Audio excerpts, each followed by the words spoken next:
Hello YouTube, my name is Rocksteady, and today it is my honor and privilege to introduce you all to a new series.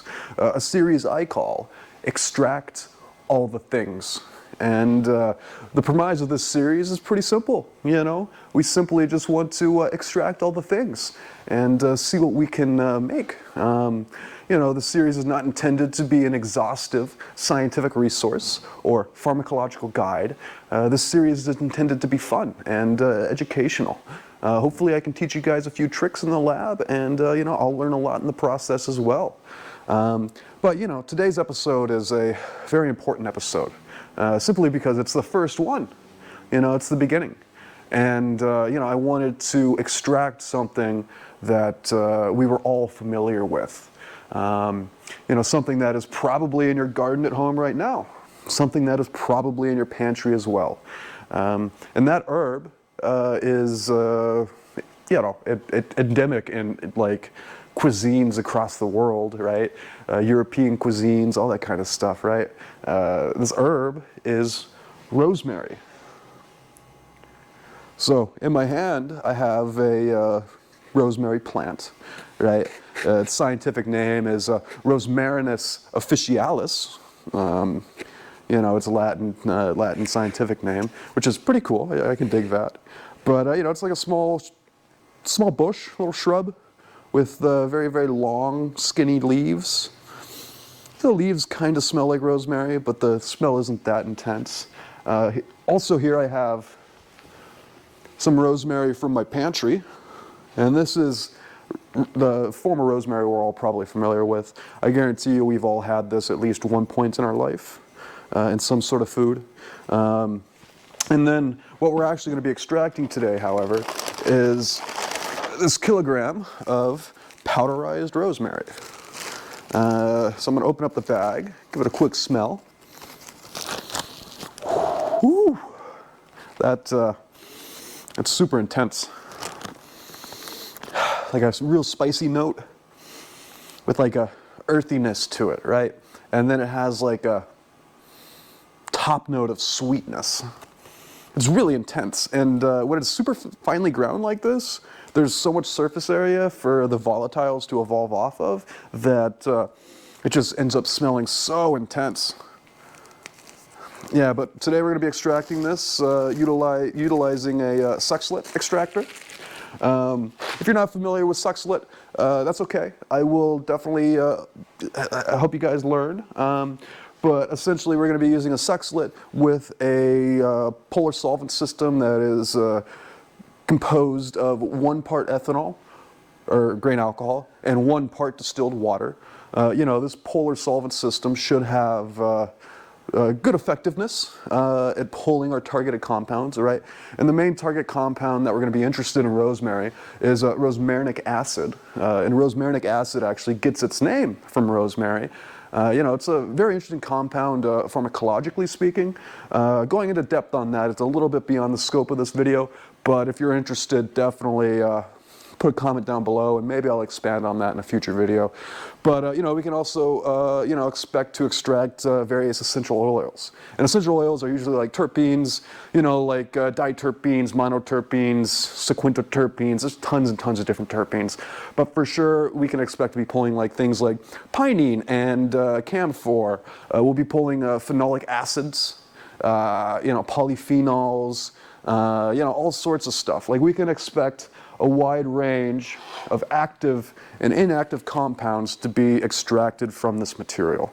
And in future videos, we may do further refinement of our crude product of rosemary. You know, like, I think my next video will probably be vacuum-assisted distillation of our crude rosemary extract. And, you know, we'll see what kind of fractions we can pull, that kind of stuff, see what we can distill out of it. I think that'll be cool. In future videos as well, I would love to do some compare and contrasts between various extraction techniques. So, you know, for this first video, we're just going to be doing Soxhlet because it's simple and basic, and really a great technique for the extraction of plant material. But I'd love to see like cryogenic ethanol extraction versus warm ethanol extraction, you know, and as this channel grows and kind of like matures and yeah, just grows, I'll start incorporating analytical validation of the components that we extract. And if you don't know what analytical validation is, you know, that's okay. I will definitely, you know, get you guys up to speed. But essentially, we'll be doing GCMS and HPLC validation of, you know, our constituent components within the crude materials that we extract. But we're going to have a lot of fun on this channel. If you got this far, I appreciate it, and I would love if you guys could, you know, give this video a thumbs up, you know, click that little bell thing, you know, so you get notifications when I post a new video. Loading at least once a week. We'll see how that works out. But yeah, I definitely plan to do some cool content. So if that sounds interesting to you, please subscribe, and yeah, let's begin. So first things first. And I just need to go over this kind of stuff because, you know, safety is important. And, you know, you want to be safe if you're in the lab. So always, if you're working with volatile solvents, you know, don't work with volatile solvents near ignition sources. You know, a little common sense goes a long way. You know, this method is fairly simple. You know, all we're dealing with is ethanol, and ethanol is pretty tame in the grand scheme of things. But still, never grow complacent in the lab, and always make sure you have your PPE. And now that we have all of our PPE, and literally all of the PPE, we can proceed safely. You'll want to at least wear gloves, safety glasses, and a lab coat when you're doing this kind of stuff. Hey guys, welcome to the bench. We're sitting at you know, our station. We have everything here that we need to begin the extraction. It's always nice if you guys kind of get everything in place and staged before you actually start it, just so that you're not scrambling around trying to find things, you know, that kind of stuff. But we got everything we need here to kind of run our extraction, right? So I got a 1,000 milliliter flask, 1 liter flask. I have a small pill-style magnetic stir bar, and there's a ton of variability with the stir bars. There's tons of different styles, different magnet types, all that kind of stuff. In the future, I will most certainly do a video on the different kinds of stir bars that are out there. This is just a very simple, very basic pill style with a little ridge on it. And also should be mentioned that this is a flat bottom flask, so it's not a round bottom flask. And that's just so you can set it on a table or something like that. But if you're using a flat bottom flask, then you need to use a special type of, you know, stir bar. And I'll expand on that in the future or whatever. But you just want to make sure that whatever stir bar you're using has like a slight ridge so that it has something to pivot on and rotate on, right?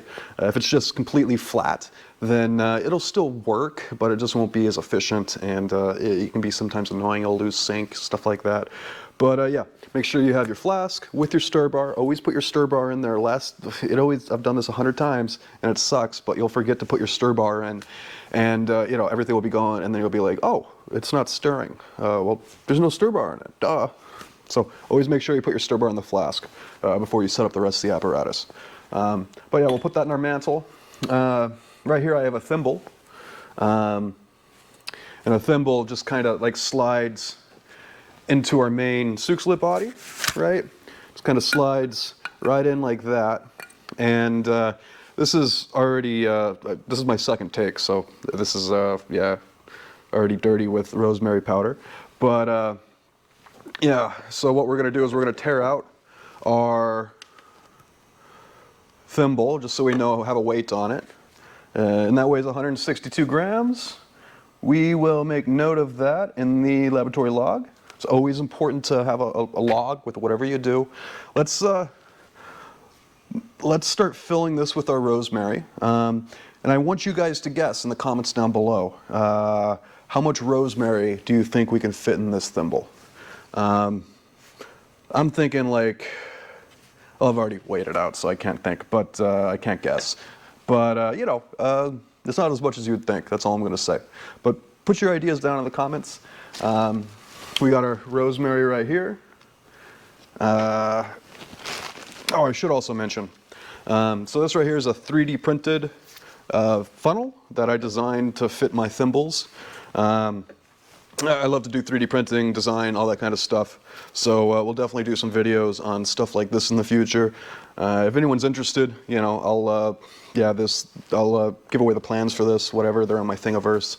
You can download it for your own thimbles, all that kind of stuff. But it just sits in here and it makes loading the thimble way easier. So we're going to tear that out, make sure it reads 0, and begin filling it. And it just smells insane. Like, let's see if you guys can see it. Just gorgeous material, nice golden color to it. Pretty even particle distribution as well, should be mentioned. But we're just going to start filling, start loading this stuff in. And you want to use a thimble because it just promotes more thorough extraction, right? Like if you just put like this powder into the Soxhlet body, then you're going to have a bad time. It's not going to cycle, it's not going to flow. Yeah, it's not going to be ideal. So always try to use a thimble. If you don't have a thimble, then like tea bags work really, really well. And in the future, I'll expand upon this and give you guys some more tips on it in like a Soxhlet exclusive video. But for now, just always use a thimble or a tea bag for your biomass. But we're filling this up. We're at 50 grams right now, 56 grams. And I don't like to fill these all the way to the top if I can avoid it. You know, I like to have a little bit of a like a headspace where the solvent can kind of just sit and soak through. You also don't want to compact it. You don't want it to be super tight in there. If you do that, you know, yeah, you'll be able to get more material extracted, but the reality is it becomes less efficient because the solvent has a harder time like dispersing throughout the material, right? So we'll fill that up. That's 69 grams. Nice. We'll take note of that in our laboratory log. So 69 grams. We'll close this up and put it away because we don't need it anymore.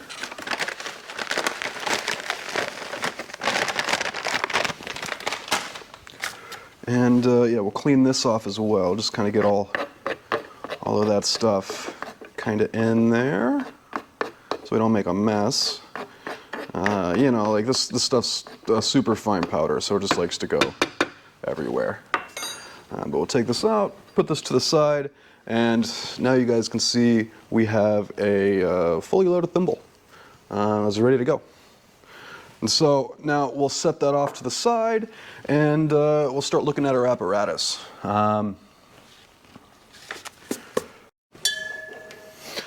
Okay, so now we got our 1 liter beaker. I'm just going to tear this real quick because it's good practice too. So it's 228 grams. We'll go ahead and write that on here with a Sharpie.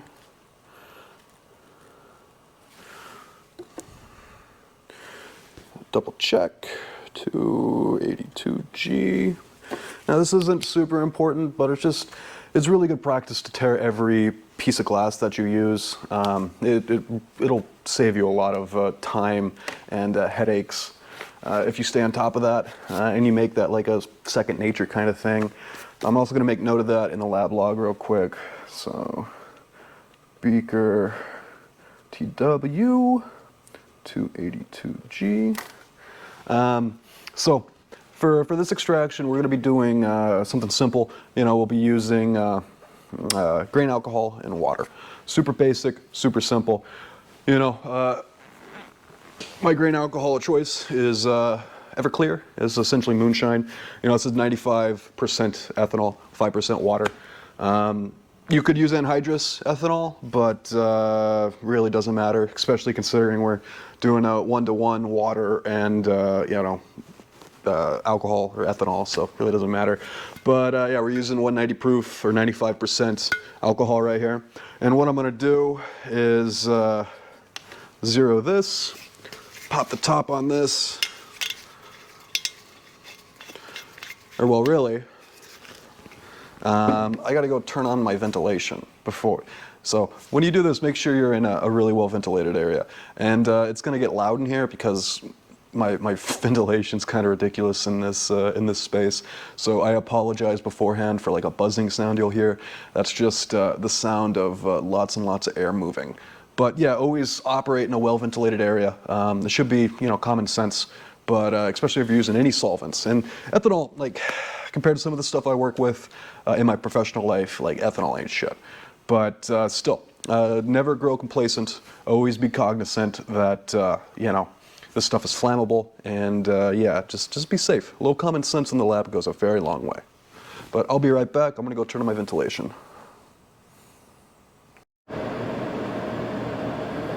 Okay, I'm back. Ventilation is on. Again, I apologize for the noise, but we operate safely. So always operate in a well-ventilated area. And there's nothing you can really do about sound quality when you got, you know, the air exchanging in your room, you know, 15 times a minute or whatever it is. But yeah, so we got our primary solvent, Everclear or 95% alcohol. Ethanol. We're going to pop the top. It's brand new. And we are going to weigh out right around 400 milliliters. So I'm looking at my beaker, right? And I'm just pouring out until we reach our target volume at 400 mils.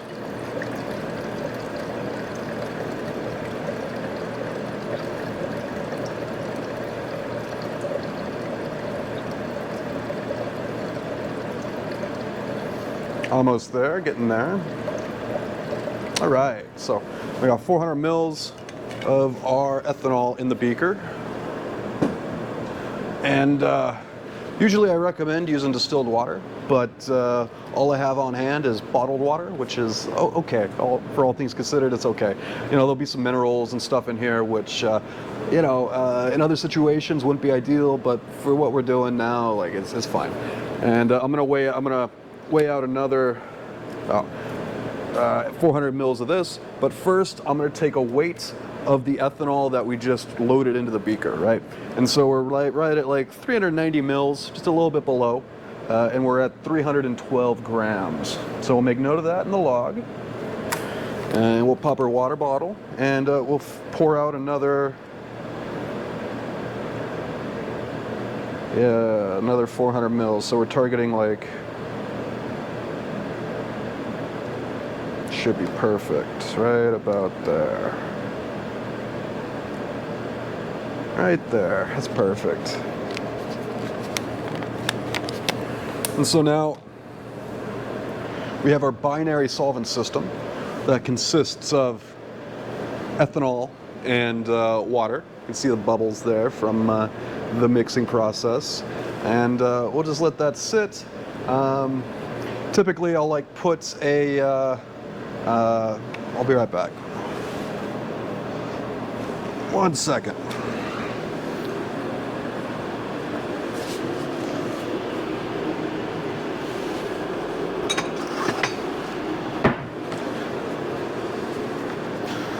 All right, so typically I will put a covering on anything that's open.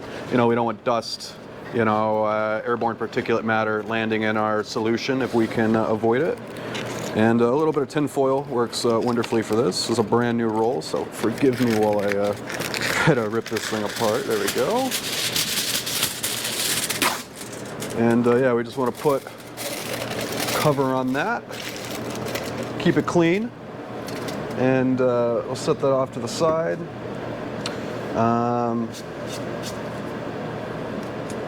We've got our water weight, which was 315 grams. For a total solvent weight of, what is that, 627 grams, right around 700 milliliters. And we can go ahead, we could load that into this flask if we wanted to right now.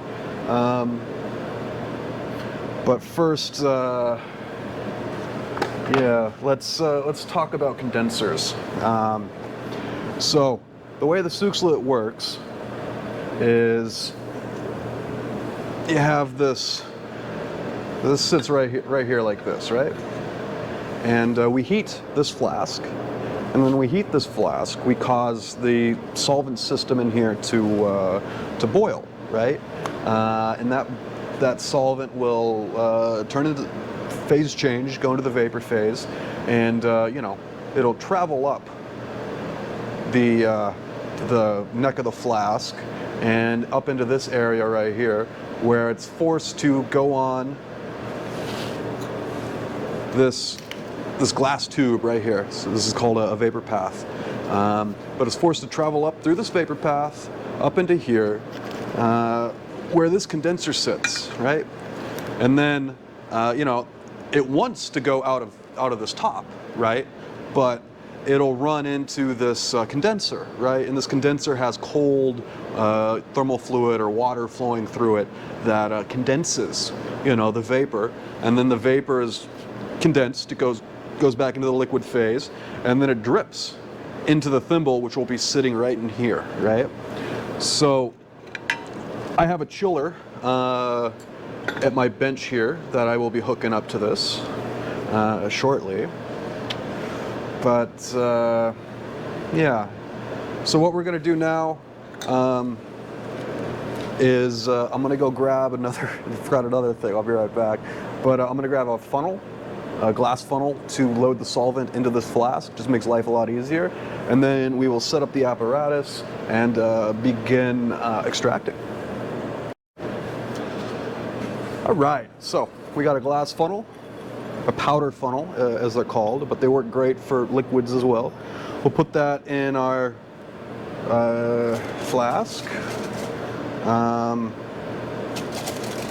Another thing that I forgot to do, and I just remembered, is we should probably tare this flask as well. So we'll weigh that out real quick. It's 410 grams with the stir bar. With the stir bar. So we'll make note that it's with the stir bar in our lab log. And we'll write, take this out real quick, 408. So we'll write that in Sharpie on there.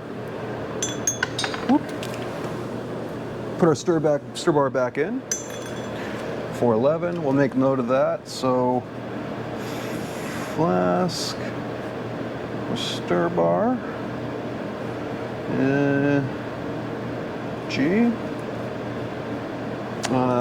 And yeah, we should be ready to move on. So we got a tare weight on this, powder funnel. So now what we can do is load our solvent into our flask.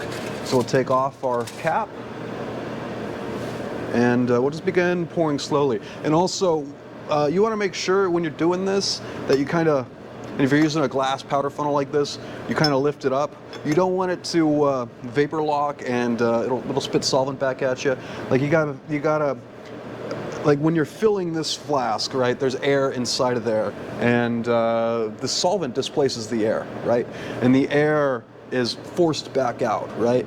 And typically, if you don't take a precaution to allow a pathway for that air to escape, it can do something known as, and this is the scientific name, as glugging, right? You don't want it to glug. It's not the biggest of deals if it does, but you know, it's good to try to avoid that. So we'll lift this up and just kind of pour in our solvent system. Go nice and slow. It's not a race. And now we have, yeah, our solvent in our flask. You can see all the nice, beautiful bubbles. It's kind of gorgeous. But we'll put that back in our mantle, remove our powder funnel, and set these to the side. And now we're almost there. We're almost ready to begin extracting. We have our Soxhlet body, and then we have our thimble. And we want to make sure we slide our thimble in very, very cautiously. We don't want to drop it because, like, we could definitely crack it. A little bit will fall out. It's never perfect. It's never easy. We'll go ahead and take some Kim wipes, you know, lint-free paper towels to wipe any particulate matter from our glass ground joint, because we don't want to have any leaks if we can avoid it. So we'll just clean that up. Try to get all that stuff out. It can be a pain sometimes, especially with stuff this fine. But yeah, we want to make sure we get all that out. And then we will start assembling our Soxhlet. We'll put that in, we'll tighten up this clamp right here. And we have our condenser now. And I gotta go down below here and grab some of my cabling from my chiller. And I think I labeled these, at least I hope I labeled these. It's fairly arbitrary. But we'll take our condenser and we will put it onto the hose barbs. And then, of course, so you can see I have a hose barb here because sometimes you got to cut them off. So I'm going to need to deal with that real quick. And yeah, we'll get to going. Okay, so now we got our lines from our chiller hooked up to our condenser. And I can go ahead and kick on the chiller. Watch it fill up. Beautiful. That's what we're looking for. So now, yeah, this will cool down over time. You know, it takes a chiller a little bit to kind of get going, but it won't be terrible. So now we can go ahead and install this onto our system, just like that. And yeah, we should be fine. Turn on our mantle. Right now we're turning on our mantle. So, get that back down. Now we have our system fully set up. We got our condenser, which is up here, out of the screen, of course. We have our Soxhlet main body right here. We have our flask with our solvent. I'm gonna get another clamp real quick so I can throw it on here. You know, see, it's kind of precarious. It'll hold, you know, it's not the end of the world, but still, I like to have at least 2 clamps on here. I have a thermocouple right here that's giving the temperature of the, essentially the flask to the mantle, so the mantle knows, you know, how hot it is essentially. But yeah, we'll let that kind of run. All right, so it's been, I don't know,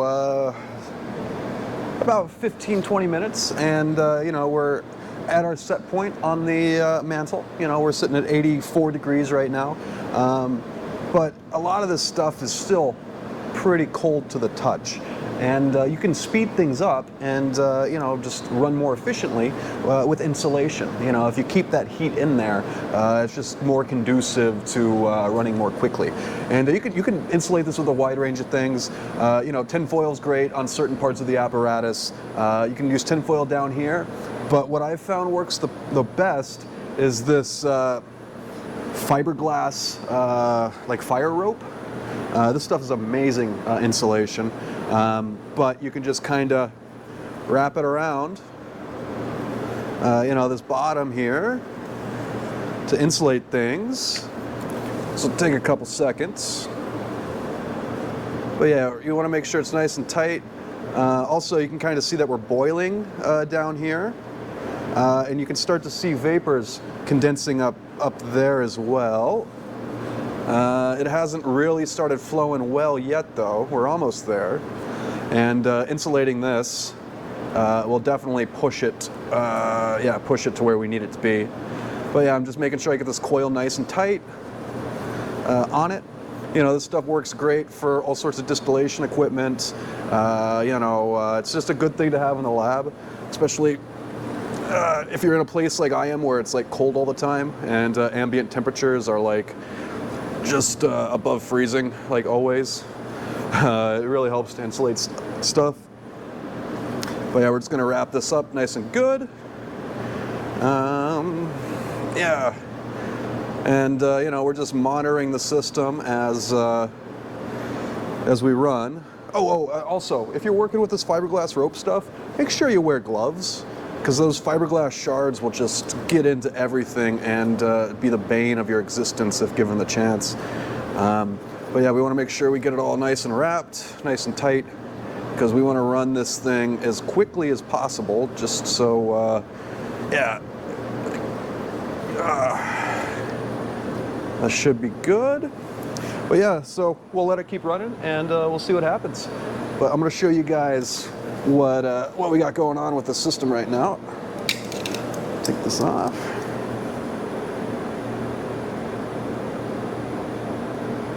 You can see we're condensing up there. See if I lift up this tube right here. Yeah, it's nice and warm, so it's not really condensing there, which is good. But you can see we're starting to get some solution down at the bottom there, right? And so we've been running for, you know, about half an hour. And it's starting to flow a little bit quicker since we put this insulation on. You can start to see a band of discolored rosemary powder, and that's where the solvent is soaking through it.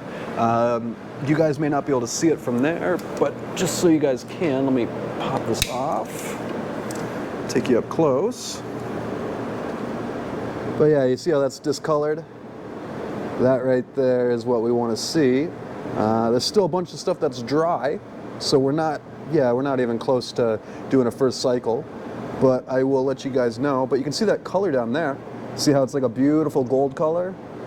All of our extracted active ingredients are going to be in that. I'm going to back up, see the wrap job, and what's nice about this is you can kind of like make a little window, so you can kind of like see in there. You can see we're boiling pretty good. Close it. But yeah, she's running. She's definitely extracting. Come up to the condenser. Yeah, flowing decently well. You know, right now this condenser is at 0.2 degrees Celsius, so just above the freezing point of water. Looks pretty good. The mantle right now is at 87 degrees Celsius, which is pretty good. We can go a little bit hotter if we wanted to go quicker, but I like the results that we got going on now. But you guys can just see that color, it's just beautiful. Nice and clear too. So we're still running, and you know, we're 45 minutes, 50 minutes into the run, and you know, it's progressing. You know, the Soxhlet is doing its thing, and it's extracting. One trick I like to do, and I want to share with you guys, is I like to catch my condensate. So, you know, this condenser right here, let me move the camera up. This condenser right here is, well, it's wet with condensate, right? Like, I live in a fairly humid place where there's lots of atmospheric moisture, and you know, this is at, you know, 0 degrees C right now. So this is like at freezing, essentially, right? And you know, that's going to condense atmospheric moisture and cause all of these, you know, external kind of condensate drips, which, you know, it's not a big deal. But, you know, I always try to keep as tidy as a bench as possible. So one thing that I recommend doing, and something that I've always done, is you just take a normal paper towel. You know, this is just a bog standard paper towel. It's not a Kim wipe or anything like that. And you fold it, you know, I guess hot dog style or whatever, fold it again, and you want to be left with a little band like this, right? And then we're going to take a piece of tape. It can be any type of tape. I'm using blue painter's tape here.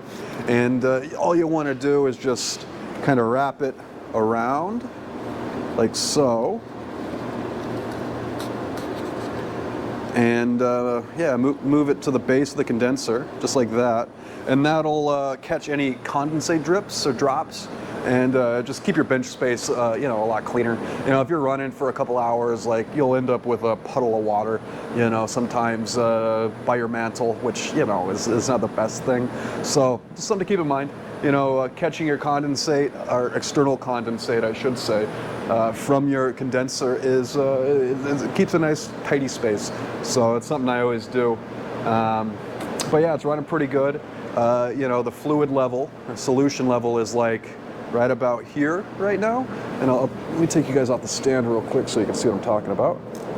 But yeah, so you can see right there, nice coloration on that too. I bet you can see my hand through it.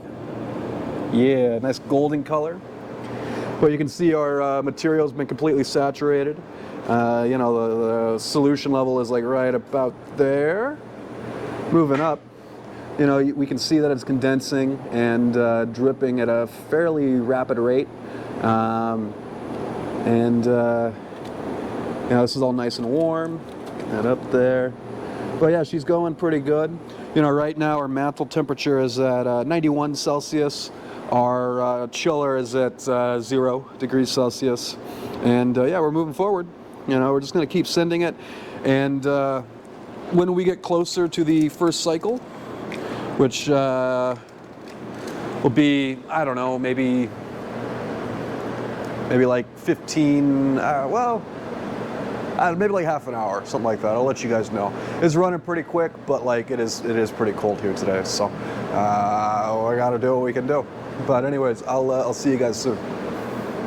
We're like hour and a half into the operation, and yeah, I went into my office to get some work done, and totally missed the first cycle. I'm gonna catch the second cycle though, and we'll see what's up. But yeah, you know, it's running pretty good. You know, right now we're 87 degrees Celsius on the mantle. I haven't adjusted the set point at all. You know, I just set it to, you know, 85 and just kind of let it go.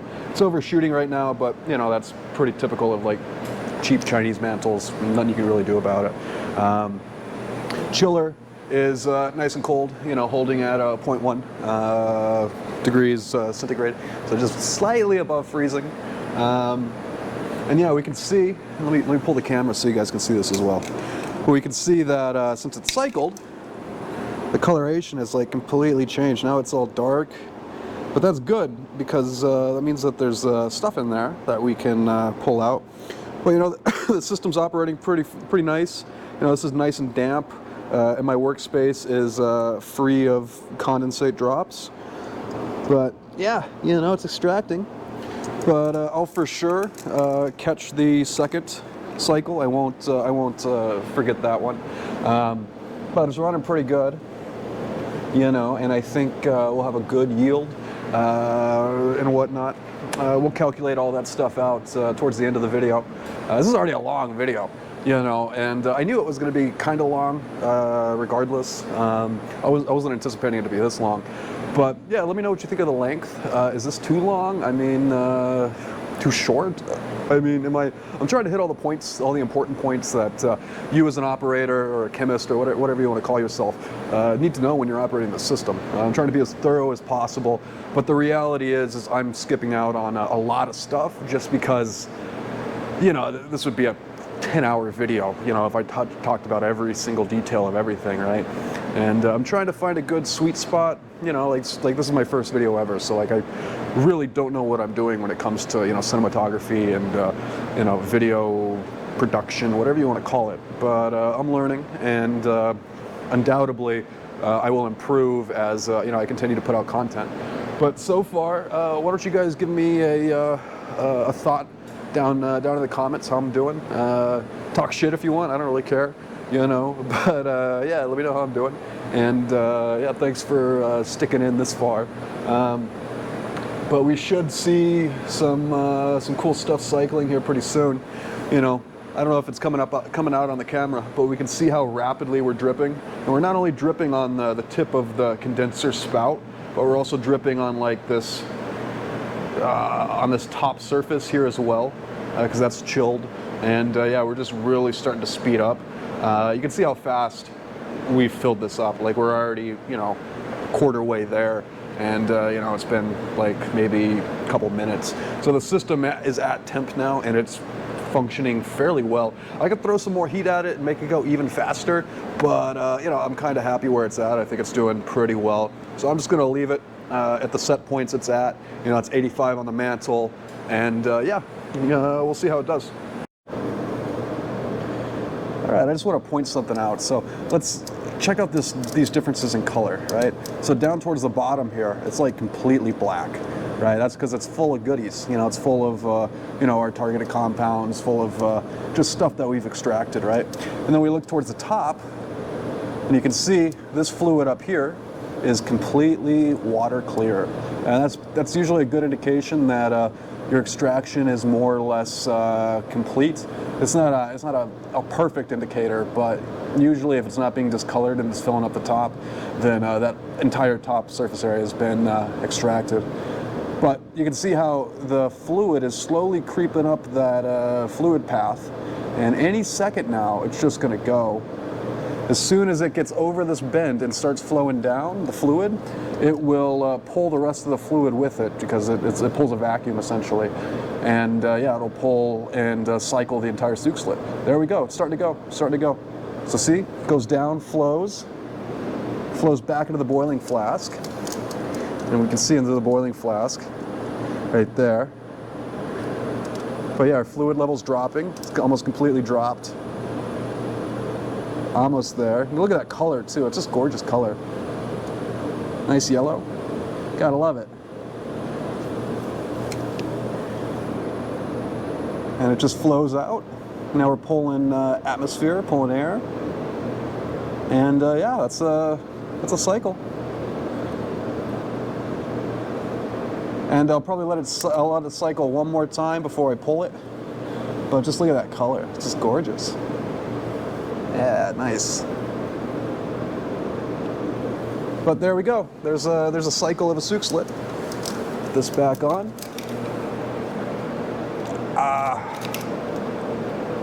All right.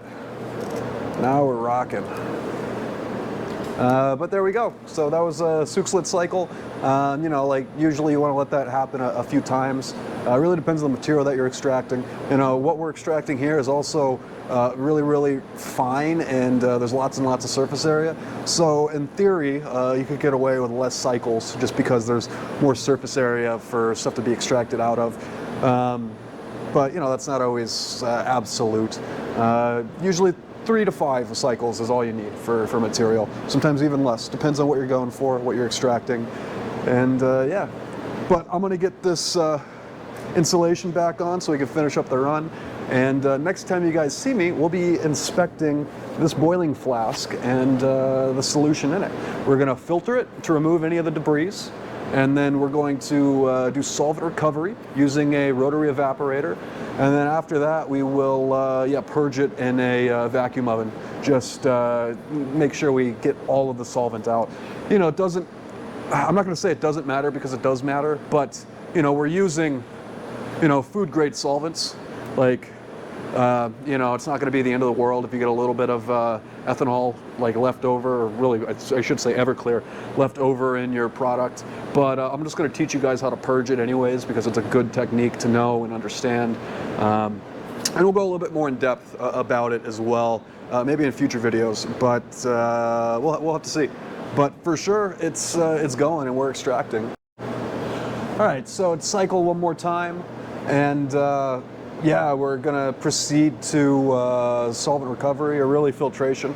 But the first thing, and I have to mention this because it is kind of important, is we're gonna let the system cool down to like ambient temperatures. You know, right now it's sitting at, well, it's off, but it was at, you know, like 85 C, something like that. So we're just gonna let it cool down a bit to make handling the solution a little bit easier. So what I've done is I removed all the insulation on the boiling flask, just because you know, we don't need to keep that heat in there anymore. But you can kind of see. Let me bring you closer. But you can see that beautiful color in there. It's like a pea green or something. It's hard, or yellow really. It's a beautiful color, kind of milky, opaque. And you see this has been thoroughly extracted. It's had 3 cycles, which is plenty sufficient. And yeah, we're going to start remediating this, or start cleaning this up. But yeah, it looks good. It looks good. I'm excited to see what our final yields are and all that kind of stuff will be. And yeah, we'll keep her going. It's actually kind of amazing. You know, I just noticed this. So as this has been cooling down, we're starting to see precipitation of probably rosmarinic acid. I'm not 100% sure, but it's probably rosmarinic acid. But check out this flask. Now, I don't know if it shows up on the camera, But there's tons and tons of tiny, tiny particulates in there. And those are essentially crystals, or it's hard to call them crystals, but precipitants that have fallen out of solution and yeah, are in solution. It's like a suspension right now. It's kind of cool. But we'll see what we pull out of this. I'm excited. So it's like 2.5 hours later. We ran the Soxhlet. I let the Soxhlet cool down. You know, it cycled 3 times, and yeah, I already tore the system down, cleaned it. You know, a good piece of advice is like always clean your glassware like as soon as you possibly can. Don't let it just sit, because you know it'll get harder to clean. You know, the colder it is, or the longer, you know, whatever's in there has time to like just kind of sit and just, you know, crust up or oxidize, whatever you want to call it. You know, just clean it as soon as possible. You know, it makes your life way easier. But we yielded a beautiful product. I'm actually a little shocked. It's actually really cool. But what we extracted is already precipitated. And precipitation is, you know, it's a cornerstone of chemistry. It's one of the things that happens with crystallization. You know, it's based upon like solubility and saturation and supersaturation. You know, there's a lot of factors that go into it. You know, this is already a long video, so I'm not going to bore you with the details of what precipitation is. In the future I might do a video on it, because it is a really cool concept and a phenomenon. But check this out. I don't know if the camera will pick it up, but there's a ton of little particles in there, and they're precipitating. I think it's rosmarinic acid, just because that's like the largest constituent component within rosemary. But this is a warm polar extraction, so you know, it could be waxes and lipids. We'll just have to you know, remove them from the material with vacuum filtration and kind of see. And I was a little torn about how I was going to approach this, right? Like I could have just, we could just shoot this into the Rotovap and you know, do solvent recovery, concentrate this all. But I think it would be cooler if we yeah, separated some of this precipitant. Let's find out what it is, and yeah, we'll do solvent recovery on the rest of it. But yeah, check that out, guys. That's a nice little flask, and it smells like it smells great. It really does. It smells like rosemary, but like a little bit different. Hard to explain. There's alcohol in there, so you kind of get a little bit of that alcohol smell, but it's the rosemary, or whatever those terpenes are, essential oils that are flashing off, are they're really good smelling for sure. Maybe some hydrosol or something like that. I mean, who could say without analytics? But looks good. I mean, I'm happy with this result. You know, we'll calculate yields and we'll see what we got. But yeah, look at that stuff.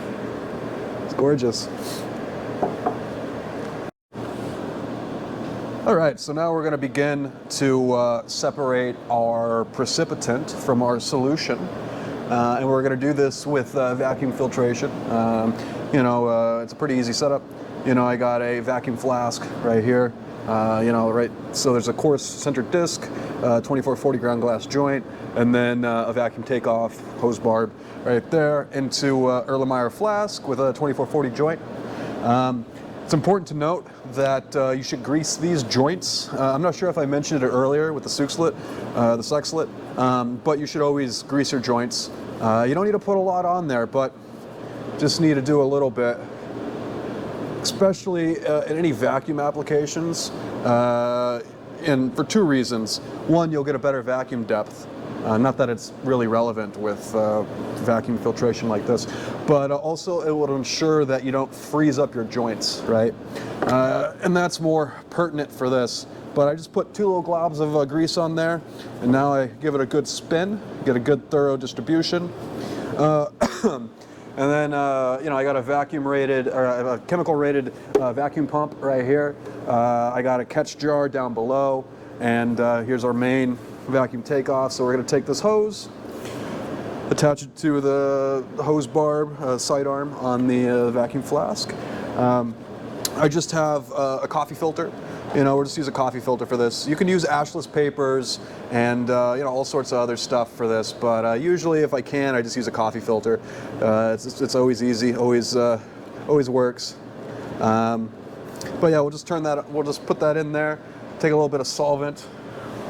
So we'll take some of our moonshine, our 95% ethanol, and just do a couple drops in there, a little bit.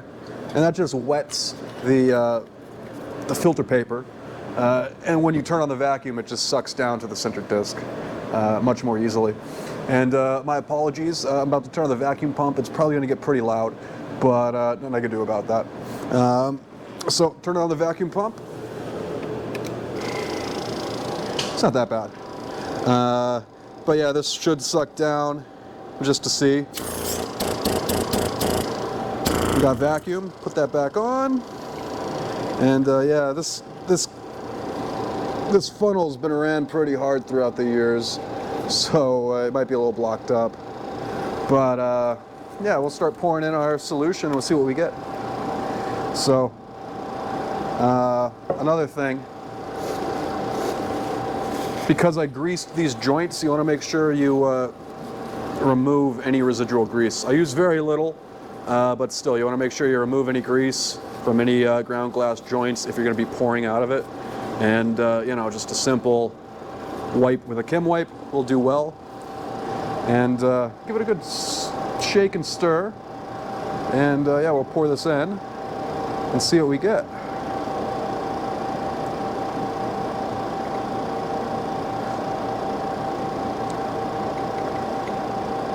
It's our first drops coming out.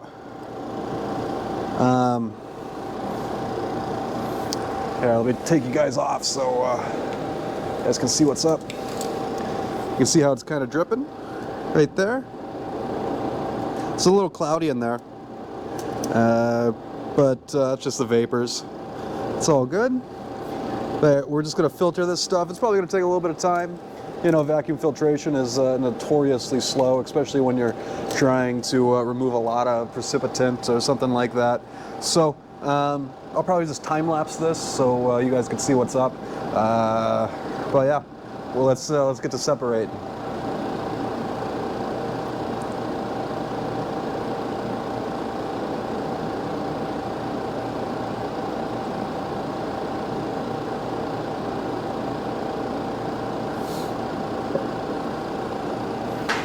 It smells really good right now too. You know, I let this cool down to ambient temperatures, but yeah, as soon as you start applying vacuums to things, you know, you suppress the boiling point, and anything volatile is yeah, just you're gonna be gone. So in reality, doing vacuum filtration of this might reduce the chemical spectrum. Well, I mean, even rotovapping would. Just because we are applying a vacuum, and like those lowest boiling point volatiles, you know, like your monoterpenes and such, are probably, we're breathing them right now. You know, and there's just nothing you can do about that. They're just super, super volatile. You know, if I had a cold trap on this vacuum pump, we could capture those, which I might set up in the future. I gotta figure something out for that. But yeah, you know, right now I can just smell rosemary. It smells great. But we're gonna let her keep going, and yeah, we're gonna see what happens with it. But so far, you know, it looks pretty good. It's moving, it's not the fastest, but it's also not the slowest. Another good tip is, like, you always want to stir your flask like this just to get anything on the sides off. Try to minimize transfer losses, all that kind of stuff, because yeah. But yeah, this is it. We're just gonna watch your filter.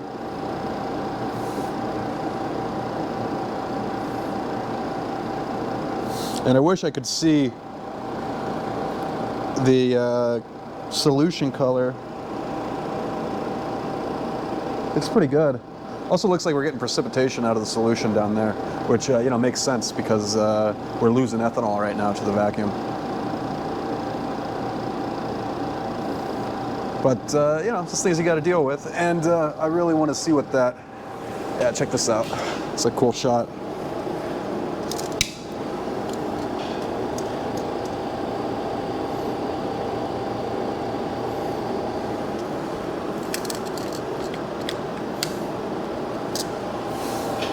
But yeah, we're doing it. We're separating out our precipitant from our solution, and after this is done, we'll do solvent recovery on the solution, and yeah, we'll get samples going for our precipitants, and in the future, when my analytics is really when I have standards for analytics, we'll do some stuff. I got to get a rosmarinic acid standard and a few others, but they're on the list of things I need to get for sure. But right now I'm just going to fill out my test tubes. If you make a test tube, just always make sure you label it, always, so people know what it is.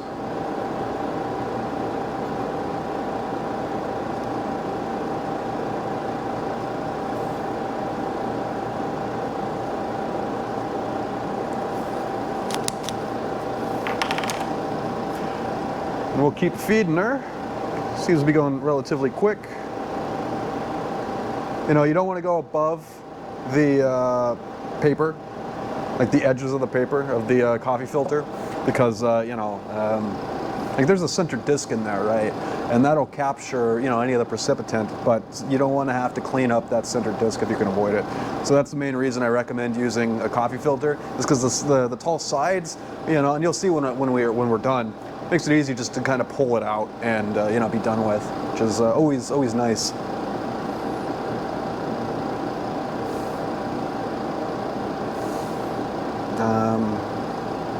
But yeah, it looks like we got a nice gold color down there. Nice green color up top. It's kind of green. It's like green gold. Hard to describe. It looks nice regardless. So we've been filtering for about 15 minutes. I got through the flask, and I just want to give you guys a quick tip on how to clean your flask. It really make cleaning easier. We're going to take our primary solvent, which is ethanol or Everclear in our case, right? And we're going to just pour a little bit into our flask. It doesn't need to be much, maybe 100 mils, something like that. And this is mainly just to wash the insides and make sure we get all of everything. But we'll just switch that around, try to get everything into solution. And yeah, we'll pour that into our funnel to get the rest out.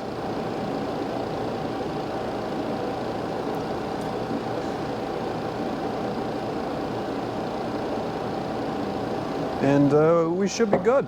So I'm going to let this keep on filtering, and then I don't know, probably half an hour, maybe 15 minutes when it's done, I'll bring you guys back and we can see what we made. So it's been about 45 minutes. I've just let the system run, kind of do its thing. It's going pretty slow, but vacuum filtration typically is slow, especially when you're trying to like dry a patty or a precipitant. But we've successfully separated our precipitant from our filtrate, right? And that's good. That's good.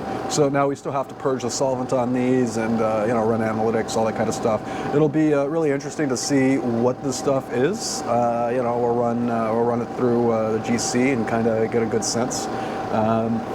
But I'm going to take you guys down here so you can see what is up. But yeah, we got this top green layer. It's not quite dry yet, but it looks like baby shit for all intents and purposes, like genuinely. And then we got this beautiful kind of amber opaque solution down below, or filtrate down below. And it looks pretty good. We'll do solvent recovery on this stuff and see what that yields. But yeah, it was good results so far. I'm just going to let this keep going, let that patty dry out, and then yeah, we'll get ready for solvent recovery. But so far, so good.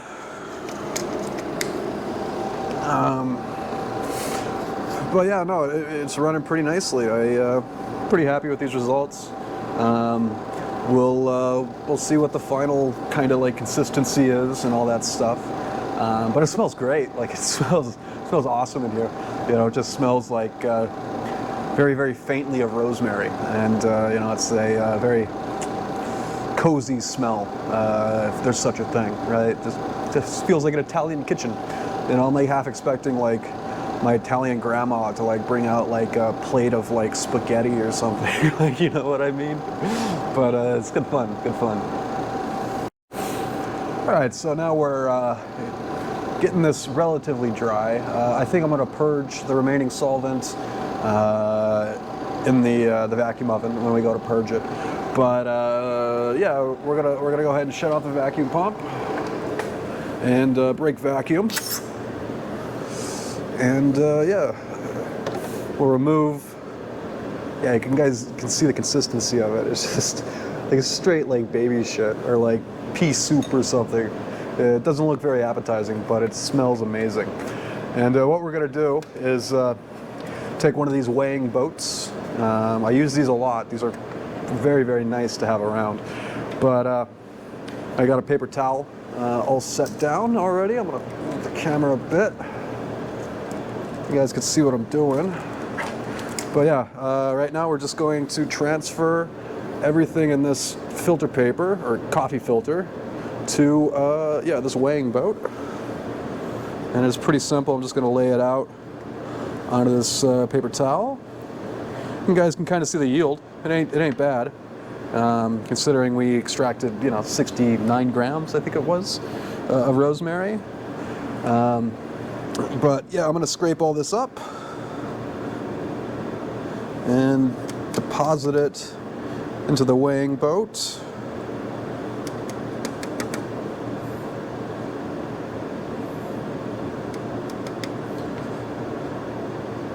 And you know, I'm gonna take a weight of this, but it's gonna be hard to get an accurate calculation of the yield when it's still wet.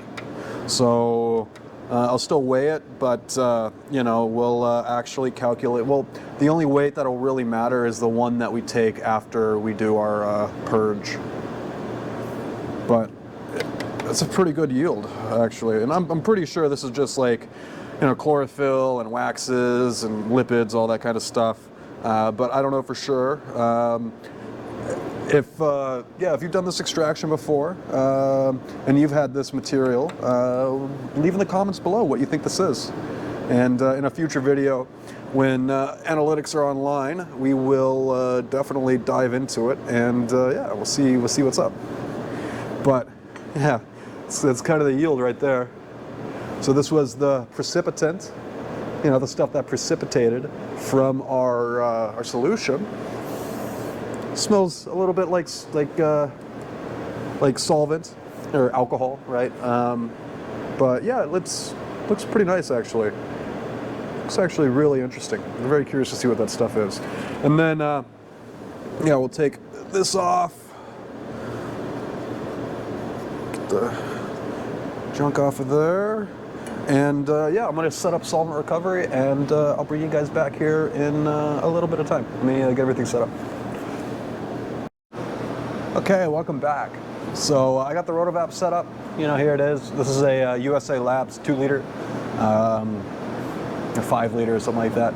But you know, it's an entry-level kind of basic system. It works really well. I've had it for quite a while, and you know, it's never really left me down, which is always nice. Pretty loyal, you know what I mean? But yeah, so I was contemplating on whether or not I should use a bump trap with this recovery, and I think I should. So I prepared a bump trap. You know, if you don't know what a bump trap is, I'm sure I will make a video on rotovaps and all that kind of stuff in the future. But essentially, it just means you don't bump, right? And bumping is when something overboils, or you know, it's a really thick material, and like the vapors trying to escape, like kind of force the material to travel up the vapor path. And you know, you can contaminate your system like that, and you know, you can get a bunch of, you know, your stuff over on your condenser and whatnot on that side of things, which, you know, you want to try to avoid if you can. So we're going to use a bump trap. That means that we're not going to be able to fill the system continuously, which again, if you don't know what I'm talking about, I'll talk about this in the future. But we got our flask right here that we're going to use, and ideally you'd want to use a pear-shaped flask, you know, one that has like a kind of a, looks like a teardrop, right? But pear-shaped flasks are more ideal than round-bottom flasks just because they have a little bit more surface area. But you know, you can run a round bottom; it ain't gonna really matter. But I'm gonna take our opaque kind of orange solution that smells amazing, and we're just gonna pour like 100 mils into this, just to start, just to see how she handles. But yeah, we'll start with that, right? That's very little. That's like, I don't even know, 100 mils, not even 100 mils, maybe 50 mils, something like that. But yeah, we'll insert it. And all these joints have already been greased. This flask has also been taired. You know, I made note of the flask weight in my lab log, all that stuff. And we're pretty much ready to go. So I'm gonna turn on the vacuum pump and pump her down. Make sure the vent is closed, and yeah, we're going to lower this into the heat bath and start rotations. We're going to start her at like 65 RPM, 68, actually 69. Nice, look at that. But yeah, we're going to let that run for a bit and see what we get. You can see it's bubbling pretty vigorously. It's actually super vigorous. I'm glad I put the bump trap on there and I didn't put much in there because yeah, it would have bumped for sure. But yeah, it's just gonna do its thing. Let me get you guys a better image. But yeah, you can see it kind of bubbling in there vigorously.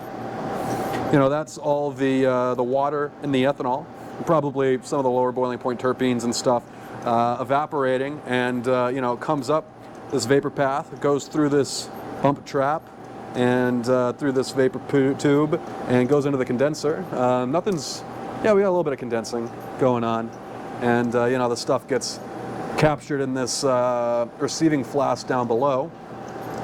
But yeah, we'll just run her. I'm gonna speed her up a bit. You know, at 70 RPM, we'll bring her up to 100 and just let her kind of go. And yeah, I'm just kind of doing this to yeah, see what we pull. You know, right now our water temperature is at yeah, 50 degrees. Our set point is 55, so we're not quite there, but it's still plenty hot enough to do what we need it to.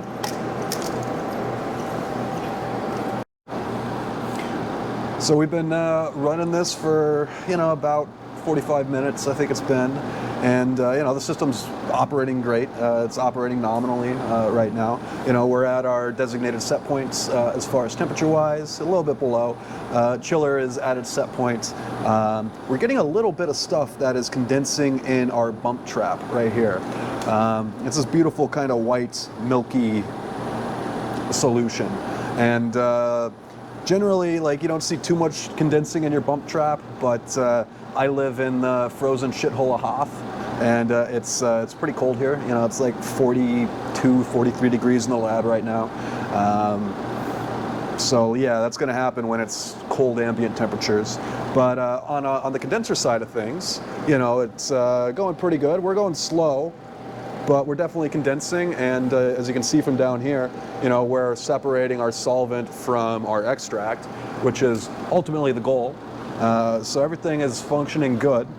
And I just wanted to touch base on kind of some basic operating principles of the Rotovap. Like, the Rotovap is a solid system for solvent recovery simply because it creates more surface area for your solvent to evaporate off of, right? As this flask is spinning, there's like a thin film that's deposited on the walls, right? On the inside of the flask. And this thin film, which is spread over a large amount of surface area, kind of allows your solvents to evaporate easier, right? And that's kind of what it's all about. It creates more surface area, and you know, that surface area just allows the molecules to evaporate a little bit easier. You know, there's less stuff in front of them, on top of them, and all that kind of stuff. They're not as tightly packed. So in a thin film, it's much more efficient to you know, have your vapors essentially get separated. I'm for sure going to expand on this because I think it deserves its own video. You know, rotary evaporators are a common tool in pretty much any laboratory you'll go into. Very powerful tool, very useful, and really, like, they're fun to run. Like, it's cool to see them spin, and you know, it's just it's enjoyable. But right now we're getting ready to refill this. So if you guys can see, this flask is pretty dry. It's not dry, but it's getting there. So. And because we have a bump trap installed, I can't just, you know, feed it continuously. So we got to vent it, and then stop the rotation, and just brake vacuum real quick. I should be wearing gloves, but I'll be all right. And so now you can see I just added a little bit more. You can see how that stuff is clouding up. Well, our product is on this wall. It's that kind of fine oil. And if I smell this, it smells exactly like rosemary. But we'll add a little bit more, just to be safe. And yeah, we'll reinstall it. Close our vent. And because this stuff likes to bump, I'm going to be a little bit more cautious. And I'll stay on the vent, so if I see it bumping, or like foaming up, or anything like that, I will just, I'll hit the vent and hopefully stop it from bumping. So you can see it's bubbling vigorously now, but there's not enough in there to really cause it to, bump. But I'm gonna pull you guys down closer so you can see what we got going on. So we got our main flask. You can see all the goodies on the walls. You know, that's all rosemary extract. We got our bump trap with this weird milky solution in there. And we got our condenser doing condensing things. You know, it's condensing, you know, our solvent. And we got our receiving flask down here that is, collecting our solvent. And you can see it's a little off-colored. It's also boiling right now, but that's to be expected. But yeah, it's running okay. All right, so we've done our solvent recovery. It's been successful. You know, we have recovered our polar solvent system from our extract, and we are left with, you know, our crude extract in this boiling flask. It took about an hour and a half, something like that, to do the solvent recovery. It was fairly slow going, but you know, it's just what it is. This is a slow system. But yeah, we're about ready to brake vacuum and yeah, see what we got. So I'm gonna kill the vacuum pump real quick. Kill rotations. And let's see what we got. So just so you guys can see, there's our condenser. Here's our recovered solvent right here. I'm going to take this off and show you guys. But yeah, there's our recovered solvent. There's our, you know, our stuff we captured in the bump trap. And then here's our recovered material. Our recovered material is this residue on here. Yeah, let's pull it off, take a quick wait real quick, see what we got. And yeah, I'll let you guys know what's up. So we completed our solvent recovery. Took me about an hour and a half to rotovap out all of the solvent, and we are left with this kind of reddish oil as a residue in this flask, and whew, smells intense. Like, it just smells like concentrated rosemary. It's pretty awesome. It's pretty awesome, actually. But I already weighed this stuff out. So, you know, there's 8 grams of material in this flask. And considering we extracted, you know, 69 grams of rosemary, you know, that's a decent yield. On top of this, we also yielded quite a bit. And I haven't weighed this out yet just because there's still a bunch of solvent in there. But a bunch of this baby shit. You know, I know what this actually looks like. This stuff looks like wasabi. Like, straight up, it looks like wasabi. It smells like ethanol and rosemary. It smells pretty good. But yeah, we're gonna do we're gonna purge this stuff out, as well as collect this from this flask and purge that out. and yeah, see what the final products we have from it, which would be kind of cool. But the easiest way to get this stuff out is just going to be taking a spatula and kind of scraping it out. It's going to take a little bit of time and it's not the most efficient, but check this out. Look at that. I don't know if you guys can see that. There's a beautiful reddish black oil right there. Really is nice looking. But I'm going to collect all of this that I can. There's always going to be some transfer loss, especially when you got to scrape out like this. So I suspect I'll be able to get, you know, half of this, maybe more than that, hopefully. But it's always a pain when you got to scrape it like this. In the future, I will definitely use a better flask for this. I got something in mind, yeah. But this works. It's very tedious and not very efficient. But yeah, we're pulling that out, and we're just going to drop it into our weighing boat right here. It's going to take a little bit of time to kind of get it out. Okay, so I ended up dissolving it out with a small amount of ethanol just to save myself a lot of time. We're going into purging, so we'll just, the tiny amount of ethanol I added to it will just be removed when we put it in the vacuum oven. But yeah, I got this nice brown red oil. That should purge nicely. And yeah. What's up, guys? So I prepared our vacuum oven for operation, and what we got going on here is a 1.9 cubic foot across international system. You know, we have it set to 120 degrees Fahrenheit. These are usually in Fahrenheit. I don't know why. It's annoying. But we got our products in here. So we have our wasabi. And then our oil, put that over there, and yeah, essentially we're going to close it up and yeah, put them under vacuum to remove any residual solvents. And these are just great tools to have in the lab. You know, you can use them for a wide range of functions. You know, I mainly use them for drying desiccants and catalysts, stuff like that. Purging solvents, like what we're doing right now. They're just a great tool to have around for sure. But yeah, we'll engage the vacuum pump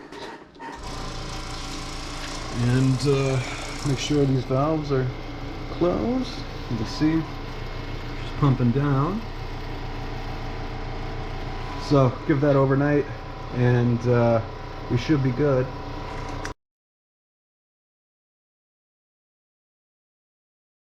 So check this out. This is from the same extraction of Rosemary.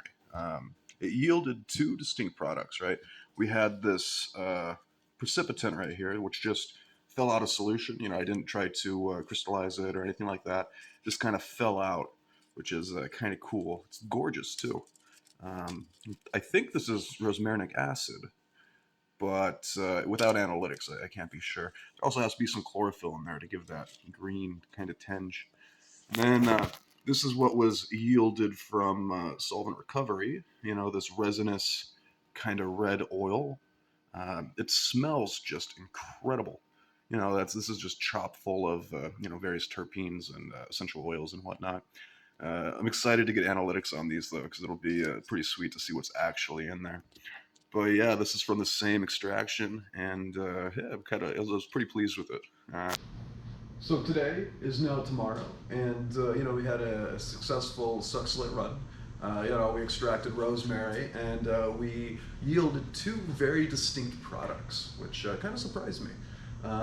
You know, we had a kind of a off-white, greenish solid that precipitated, which I think is rosmarinic acid, but it's hard to say without analytics. We also had a kind of brownish red oil that was very resinous and sticky and aromatic. It smells just incredible. But that was yielded from the solvent recovery. You know, our total yields, you know, if we combine both products that we created. It's about 9%. It's about 3% yield of the precipitant and about 6% yield of the oil, which is pretty good. I mean, that's on par. It's pretty decent, kind of what I expected. But yeah, they're great results, and I hope you guys enjoyed your time in my lab. I know I did. I enjoyed this very thoroughly. I learned a lot. I hope you guys learned a lot as well. And yeah, what should I extract next? Why don't you guys put down in the comments below what I should extract next, and maybe I'll do it. I got a few things in mind. A bunch of content's going to be coming out, like on on the products we yielded today. I want to run some solubility tests, and just to kind of start to dead reckon what those compounds are, or what those materials are. Down the line, I will run like full analytics, and I'll run through the mass spec, all that kind of stuff, and we'll actually see what's in there. But that's I got to get standards, stuff like that for it, so I got to prepare for that. But yeah, no, we had great results, and I hope I taught you a few things about extraction or Soxhlet or whatever. And yeah, if you enjoy this kind of content, please like, comment, subscribe, all that stuff. It really helps out the channel. This was my first YouTube video too, so like, tell me how I did. This is the first time I've ever edited a video together or made a video. So yeah, let me know how I did. But yeah, go ahead and follow me on social media. I'll link my Instagram down below. And yeah, if you have any questions, comments, concerns, any of that kind of stuff, just let me know. But thank you, and I'll see you guys next time.